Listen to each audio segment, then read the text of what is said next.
紅星古廟喎。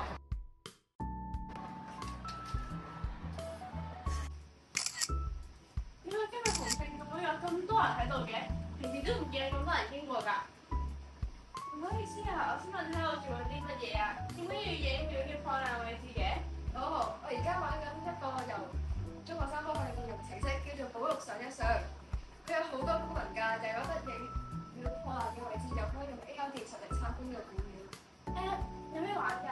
有好多唔同種類㗎。我而家就影緊破爛嘅位置，之後就可以上傳喺 App 上面去話俾古廟聽有邊個位置需要修復，所有市民都可以用㗎。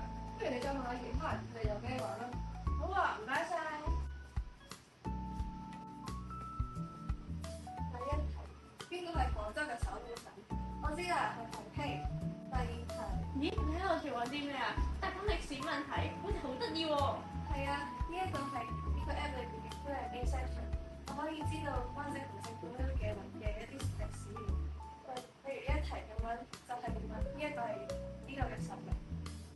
我哋講完就好似上完一堂中史堂咁樣，你知道晒呢一個神明嘅事啫。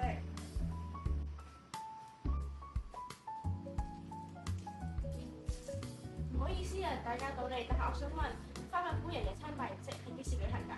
唔緊要，其實花粉夫人嘅舉辦儀式會係喺農曆3月初3度。你睇呢度，就呢個 app 同晒嗰啲儀式會係喺邊度舉行，同埋係幾時舉行。例如呢度，睇下打書人，佢會係喺9點至11點嘅早晨度舉辦。等我睇下先。咦，原來 app 入邊有講齊晒古廟入邊嘅活動，仲會講埋係幾時舉行嘅添。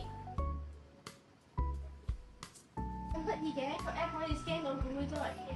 係啊，呢個 AR 技術可以知道廟裏人攞嘅物品嘅資料，仲可以知道我想知嘅嘢添。你睇下，而家我就係睇緊祭台嘅資料啦。等我睇下先。哇，佢真係好詳盡咁樣解釋咗呢個神明嘅資料啊！你哋快啲 download 呢個 app 啦，又可以玩遊戲，又可以了解多啲灣仔紅星古廟嘅歷史。